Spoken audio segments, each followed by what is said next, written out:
Shalom a todos. Hoje eu vou falar sobre escatologia.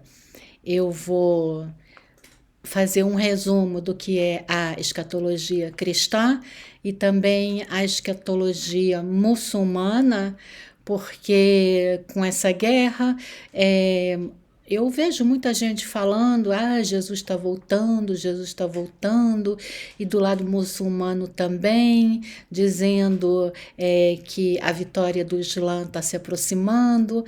Então eu fui dar uma olhada nas duas histórias, né, de escatologia, tanto do cristianismo como do Islã. Do cristianismo eu conheço um pouco, do Islã eu conheço menos ainda, alguma coisa, porque eu morei no Marrocos e eu leio muito, eu me interesso por tudo, e eu li alguma coisa sobre o Islã também quando eu morei no Marrocos. Então o assunto de hoje é escatologia. Mas antes de entrar no assunto, eu quero dar uma volta sobre o que aconteceu essa semana, né? Sobre a guerra. Né? Hoje nós estamos em 45 dias de guerra, desde a entrada dos soldados na faixa de Gaza. Infelizmente, 65 soldados já morreram. É a coisa mais triste do mundo, porque são jovens entre 18 e 20 anos, 21 anos, são pessoas muito jovens que estão morrendo, e é insuportável todo dia ver no jornal que mais dois caíram, mais três caíram, sabe? Eles dão nome da região. Inclusive existe uma mitzvah, um mandamento no judaísmo, que quando morre uma pessoa tem uma tradição que se chama sentar shivá. De sentar, shivá, significa que os enlutados se sentam dentro de casa e as pessoas então vão visitar. É uma mitzvah visitar a pessoa enlutada, a família do falecido, e eu fui com uma amiga minha então visitar duas famílias de uma soldada americana que morreu, e ela era sozinha. Os pais vieram dos Estados Unidos para o sepultamento dela, e também de um rapaz francês, quer dizer, os dois eram israelenses, mas de origem francesa. O rapaz, ele morreu 2 dias antes do casamento dele. E isso me faz voltar ao vídeo da semana passada, em que eu me entusiasmei falando que os filhos de Quetura, a última esposa de Abraão, possivelmente são os indianos, de acordo com a Cabalá. Eles são, não de acordo com a Cabalá, de acordo com rabinos cabalistas, os indianos são os descendentes de Quetura, porque eu estava fazendo um paralelo sobre a leitura semanal e o acontecimento, as coisas que estão acontecendo aqui em Israel, e eu esqueci de dizer por que eu falei sobre os casamentos de Isaac e de Quetura. Eu falei rapidamente, mas não expliquei o motivo, vou explicar agora. Por que os soldados estão se casando às pressas? Tem muitos soldados se casando às pressas, mas é justamente porque eles, como não sabem se vão sair vivos, eles querem fazer filho o mais depressa possível, sabe? Inclusive tem uma associação aqui que se chama Puá.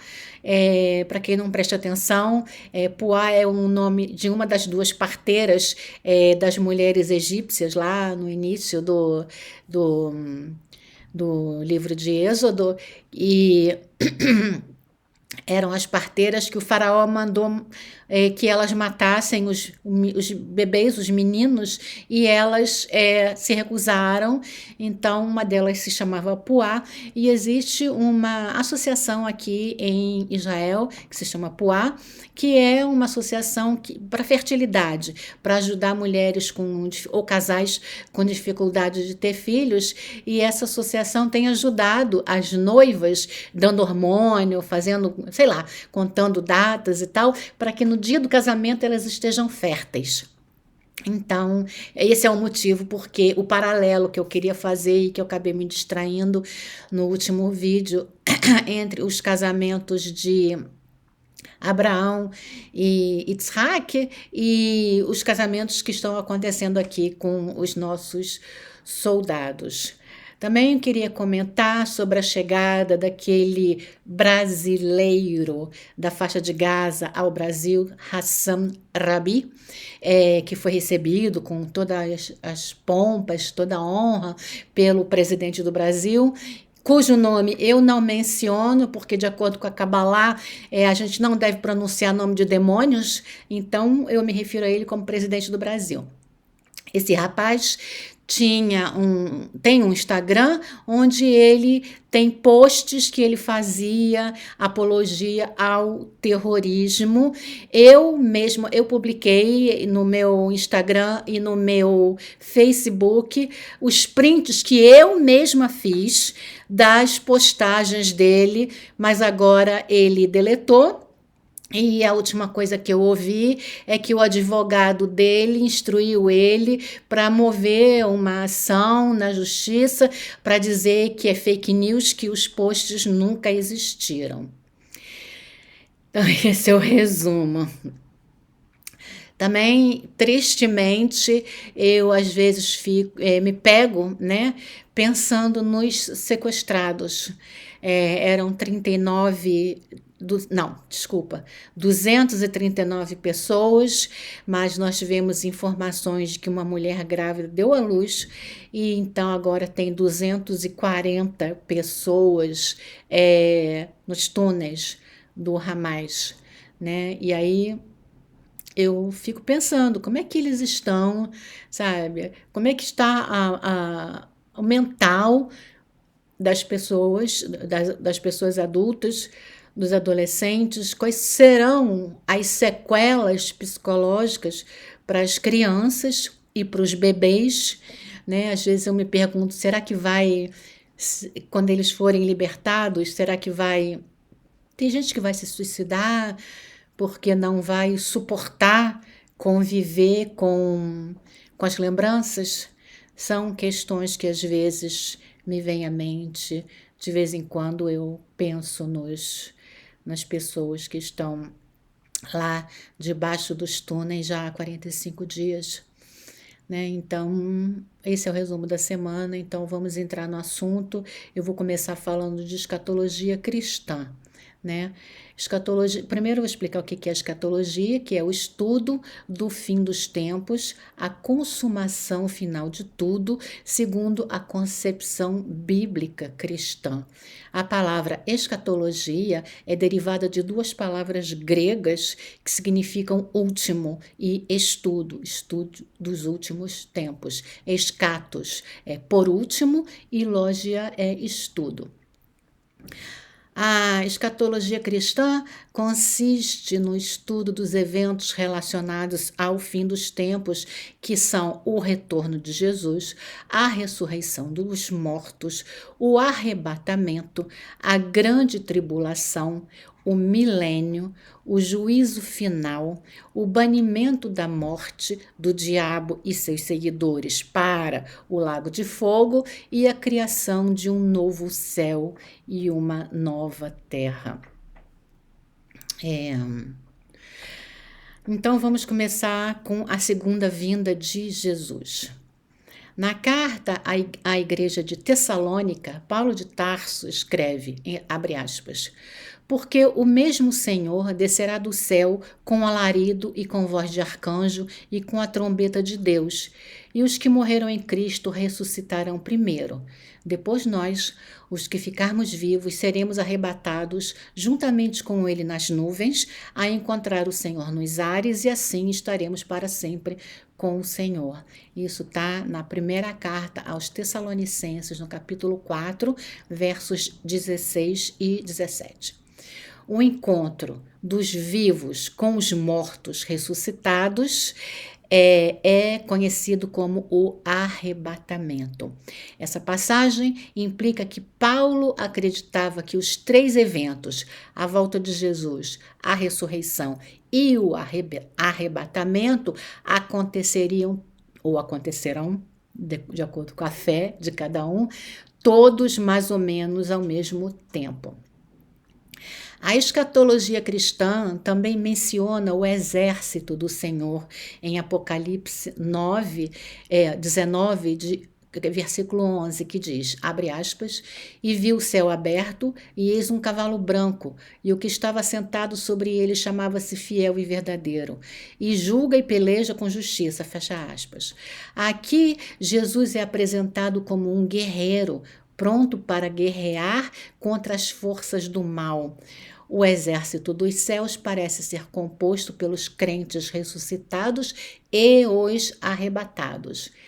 Abre aspas, e seguiram-no os exércitos no céu, em cavalos brancos e vestidos de linho fino, branco e puro, fecha aspas, esse é o versículo 14. E Apocalipse continua no versículo 19, dizendo, e vi a besta e os reis da terra, e os seus exércitos reunidos para fazerem guerra àquele que estava sentado sobre o cavalo e ao seu exército. Então, de acordo com a escatologia cristã, após esse arrebatamento, vai iniciar a grande tribulação.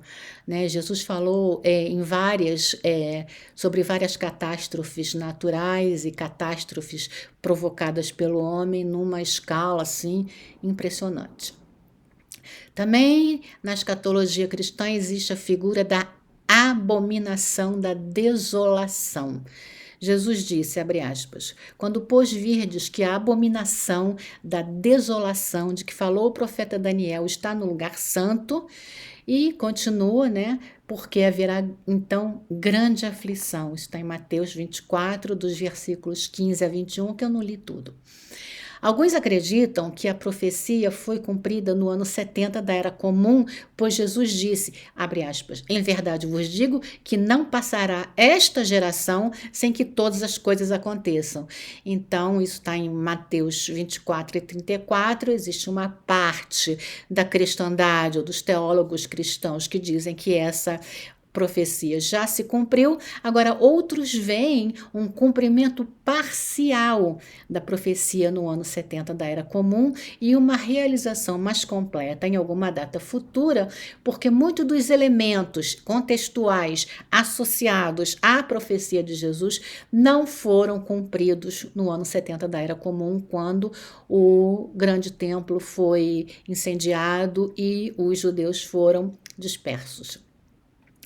Esta ocorrência futura da abominação, da desolação, anunciaria uma época de grande tribulação, como não foi desde o início do mundo até agora, nem nunca será. E se aqueles dias não fossem abreviados, nenhuma carne se salvaria, mas por amor dos escolhidos, aqueles dias serão abreviados, diz Mateus, capítulo 24, versículos 21 e 22. Também faz parte da escatologia cristã a profecia das 70 semanas de Daniel. O profeta tem uma visão do anjo Gabriel que lhe diz: 70 semanas estão determinadas sobre o seu povo e sobre a tua santa cidade. Daniel 9, 24.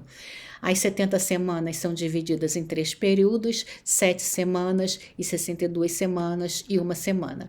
Depois de fazer uma comparação com os eventos da história de Israel, muitos estudiosos cristãos têm concluído que a cada dia em 70 semanas representa um ano. As primeiras 69 semanas são interpretadas como abrangendo o período, abre aspas, desde a saída da ordem para restaurar e edificar Jerusalém, que está em Daniel 9:25, até a primeira vinda de Jesus, ou, de acordo com outra interpretação, até a destruição do templo no ano 70 da Era Comum.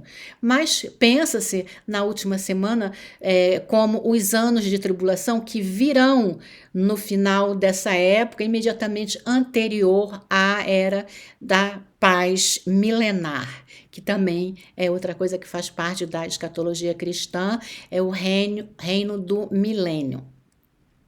O Apocalipse diz que no final do período da tribulação, o Cordeiro, que é associado a Jesus, e o seu exército, aqueles ressuscitados e arrebatados, vão vencer a besta, geralmente identificada como o anticristo, que será capturada e lançada no lago de fogo, enquanto suas vítimas serão deixadas como alimento para os pássaros.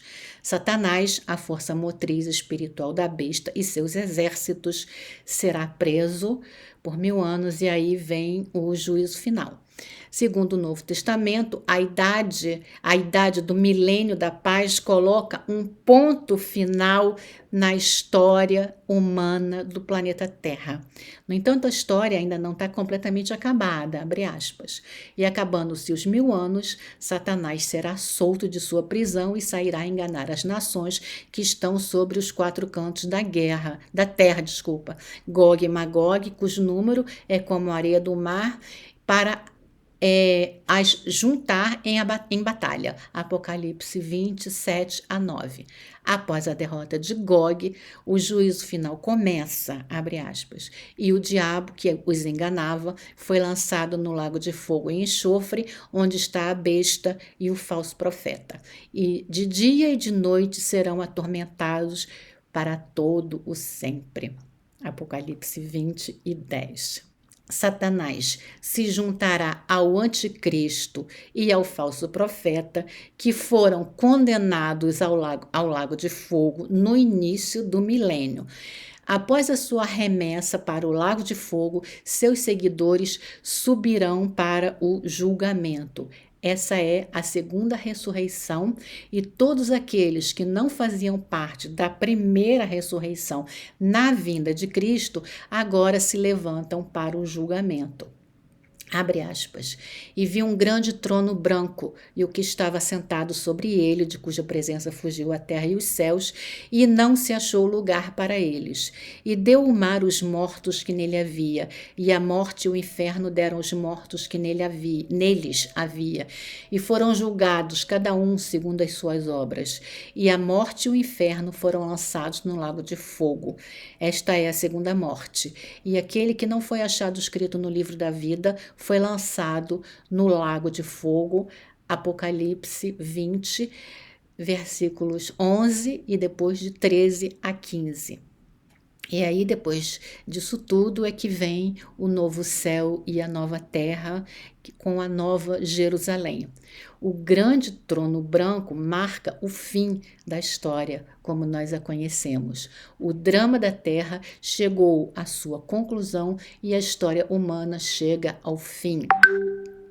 O autor do Apocalipse descreve, abre aspas, e vi um novo céu e uma nova terra, porque já o primeiro céu e a primeira terra passaram, e o mar já não existe. Apocalipse 21:1. O foco volta-se para uma cidade particular chamada a Nova Jerusalém. E a descrição dessa nova cidade também está no livro do Apocalipse, com pedras preciosas, ruas de ouro, né? Então, essa é a escatologia cristã, muito, muito, muito resumidamente. Agora vamos ver como é que funciona a escatologia islâmica. A escatologia islâmica estuda o dia da ressurreição ou o dia do juízo final.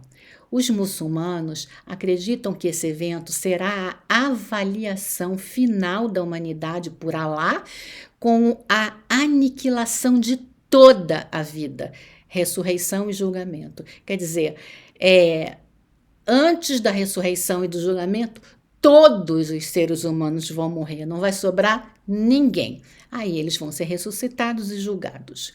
O dia do julgamento é também conhecido como o dia do ajuste de contas, o último dia e a última hora. Não é especificado quando ocorrerá tal evento, embora haja pequenos e grandes sinais que foram profetizados para acontecer no fim do mundo. Muitos versículos do Alcorão contêm o motivo da eminência do dia da ressurreição. A Surá de número 75 do Alcorão, que se chama Al-Qiyama, porque todos os capítulos do Alcorão, que o capítulo se chama Surá, todos os capítulos têm nome, e esse capítulo se chama Al-Qiyama, que é a ressurreição. Então, a tribulação é também descrita no Hadith. E Hadith é uma compilação de textos sobre a vida e as falas do profeta Muhammad que não estão incluídos no Corão. O Hadith é considerado como a principal fonte de informação sobre o profeta Muhammad. A noção árabe pré-islâmica, se chama Sunna, é considerada o modo de vida de uma tribo. Quando se estuda o modo de vida de uma tribo, se está estudando uma Sunna. E o seu uso no Alcorão significa os caminhos de Deus. Isso está no Alcorão, capítulo ou Surat 33, versículos 37 e também no 62, e que estuda esses modos de vida dos povos, que daí vem a palavra sunita. Além do próprio Alcorão e dos Hadith, existem os comentários dos Hadith feitos pelos teólogos islâmicos como Al-Ghazali, Ibn Kathir, Ibn Majah, Ibn Bukhari e Ibn Huzaymah. Difícil falar nomes em árabes.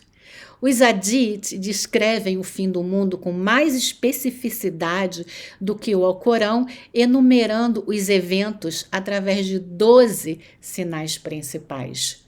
O mundo será corrompido e cheio de injustiças, e os muçulmanos serão oprimidos. É um dos 12 sinais. Haverá o aumento do consumo de álcool, de adultério e da usura, quer dizer, o lucro excessivo. Haverá um aumento do número de terremotos, trovões e relâmpagos. Haverá muitas mortes súbitas e muita chuva, mas pouca lavoura. Os judeus lutarão contra os muçulmanos. Mulheres andarão nuas e casais fornicarão nas ruas. O sol nascerá do lado oposto, ou seja, no ocidente. Agora eu quero fazer uma pausa, porque esse é um dos sinais que eu já conhecia, porque eu morei no Marrocos 4 anos e eu lia sobre o Islã e eu já sabia. Eu saí do Marrocos em 2016, então 16, 17, 18, 19, 20, 21, 22, 23. Já tem 7 anos que eu saí do Marrocos. E quando eu li isso, que um dos sinais na escatologia islâmica é que o sol vai nascer no ocidente, eu fiquei pensando, para que isso aconteça, o planeta, vamos dizer que o planeta gire assim, ele tem que girar do outro lado. Quer dizer, ele tem que girar ao contrário. Minha conclusão na época, 7 anos atrás, no sentido figurado, isso já estava acontecendo. E mais ainda agora. Por quê? Porque parece que a sociedade está andando para trás, sabe? Todos os avanços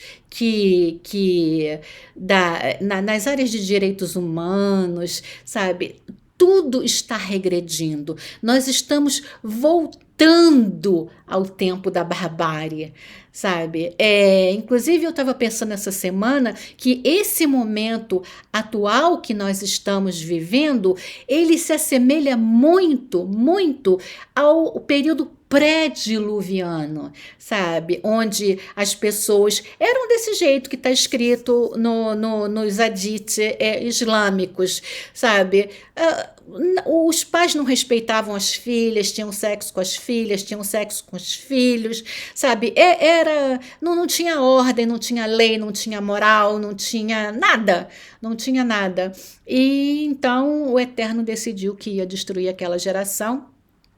E eu tenho o sentimento de que a gente está vivendo um momento muito, muito parecido com período pré-diluviano. E nesse sentido, eu acho que esse sinal islâmico, no sentido figurado, tá acontecendo. O Sol nascerá do lado oposto, no Ocidente, porque, segundo a minha teoria, tá?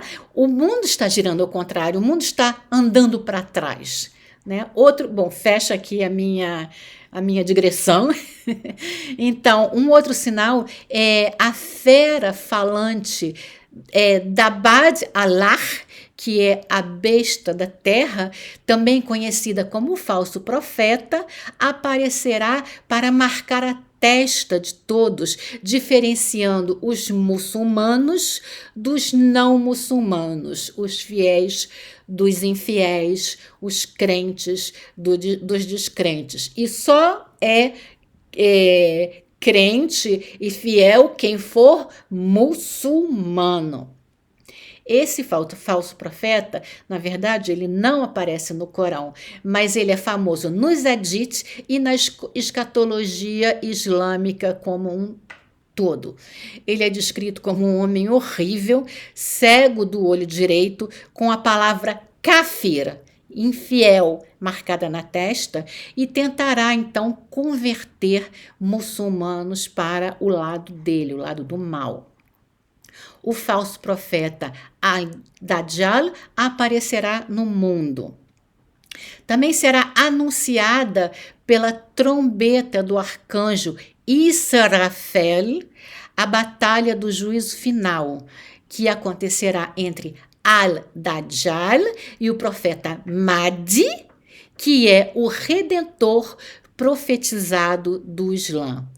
Mahdi permanecerá na terra por 7, 9 ou 19 anos, de acordo com as diferentes interpretações sunitas ou xiitas. Antes da chegada do dia final, o Yawm al-Qiyamah, ou o dia da ressurreição, para livrar o mundo do erro, da injustiça e da tirania. Vai se seguir, então, um tempo de serenidade em que as pessoas viverão em paz de acordo com os valores religiosos islâmicos. O Mahdi é descrito como um homem barrigudo, mas ele é o redentor, mas ele é descrito como um homem barrigudo, de feições árabes, de altura mediana e tem ombros largos, olhos expressivos e um nariz proeminente. Quando eu li isso, eu pensei no Yasser Arafat, mas o Yasser Arafat já morreu, então ele não é o Mahdi. O som da trombeta tocará 2 vezes, será tão forte que partirá o céu. O sol perderá o brilho e as construções e as montanhas vão virar pó. Tudo vai desaparecer. O Messias Issa, que é Jesus, aparecerá nos céus para ajudar Mahdi, que é o Redentor, e Jesus, ou Issa, vai matar Al-Dajjal. Depois da batalha, em que todos os seres humanos morrerão, não vai sobrar ninguém, Alá ressuscitará os mortos e os julgará. Os justos serão mandados para o céu e os pecadores para o inferno. De acordo com vários hadith, Muhammad declarou, abre aspas, a hora final não virá a menos que os muçulmanos lutem contra os judeus e os muçulmanos os matem, até que os judeus se escondam atrás de uma pedra ou uma árvore e a pedra ou a árvore vão dizer, ó muçulmano, filho de Alá, servo de Alá, há um judeu atrás de mim, venha e mate-o. Mas a árvore Harkad não o dirá, pois é a árvore dos judeus. Bom, eu fui procurar que árvore é essa. Ela não existe em Israel e não é mencionada no Tanar. Então, eu também li sobre comentaristas que dizem que pode ter havido um erro de grafia, né? A árvore existe, mas eu também esqueci de anotar que tipo de árvore que é.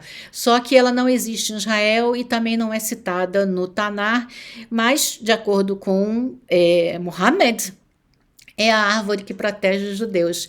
E eu estava ontem na minha midrashá, né, que eu vou todo domingo de manhã, eu comentei isso com a Rabanite, que nos dá aula. Eu falei assim, olha só, até Muhammad sabe que a árvore da vida existe, a árvore da vida dos judeus existe. Aí foi uma risada muito grande, porque para nós judeus a árvore da vida é a Torá, e é ela que nos dá a vida. Então Muhammad estava certo. Então, assim, o Islã professa a ressurreição dos mortos, a tribulação final e a divisão eterna entre os justos e os pecadores. Os justos serão recompensados com os prazeres da Janá, o paraíso, enquanto os pecadores serão torturados em Jahannam, o inferno. O paraíso é um lugar onde os justos descansarão num jardim com árvores, deitados em almofadas entre virgens, jardins e videiras. Eles beberão um néctar mesclado com cânfora e gengibre em taças de prata e copos diáfanos. Serão recompensados com vestimentas de seda ou de tafetá e brocado, enfeitados com braceletes de prata. Já o inferno é um lugar onde os incrédulos encontrarão correntes, grilhões, chamas e torturas de fogo. Não terão refresco, exceto por água fervente e uma bebida de gosto desagradável e paralisante. Esse foi o resumo da escatologia islâmica. Então, gente, 2 bilhões e 180 milhões de cristãos creem na versão do Novo Testamento. 1 bilhão e 800 milhões de muçulmanos creem na versão do Alcorão e dos Hadith. Os crentes de ambas as religiões acreditam que a sua versão é a verdadeira. Eu vou deixar a versão judaica para um próximo vídeo, mas eu quero terminar esse vídeo de hoje com a leitura do Salmo 96, que mais ou menos profetiza um evento ainda não realizado, tá? Então, o Salmo 96, ele é assim: erguei ao Eterno uma nova canção, que toda a terra lhe entoe uma melodia. Cantai ao Eterno, bendizei seu nome, proclamai a cada dia a salvação que dele provém. Que ante todas as nações exaltemos sua glória e entre todos os povos seus feitos maravilhosos, porque grande é o Eterno e digno dos mais altos louvores. Ele é reverenciado acima de todos os poderosos, pois os deuses dos povos pagãos são apenas ídolos, enquanto o Eterno é o Criador dos céus. Honra e majestade estão à sua frente. Glória e beleza resplandecem do seu santuário. Rendei ao Eterno, ó famílias dos povos. Rendei ao Eterno tributo de glória e majestade. Rendei a devida honra ao seu nome. Vinde a seus átrios, portando oferendas. Prostrai-vos ante o Eterno e em sua sagrada morada. Tremam diante dele todos os habitantes da terra. Anunciai entre as nações, o Eterno reina. Ele firmou o mundo de forma que não possa ser abalado. Com equidade ele julgará os povos. Alegrem-se os céus e regozije-se a terra. Brame o mar em toda a sua plenitude. Exultem os campos com tudo que neles há e cantem em júbilo todas as árvores da floresta diante do Eterno, pois ele vem para julgar a terra. Ele julgará o mundo com a sua justiça e os povos com a sua verdade. Shavuot Tov.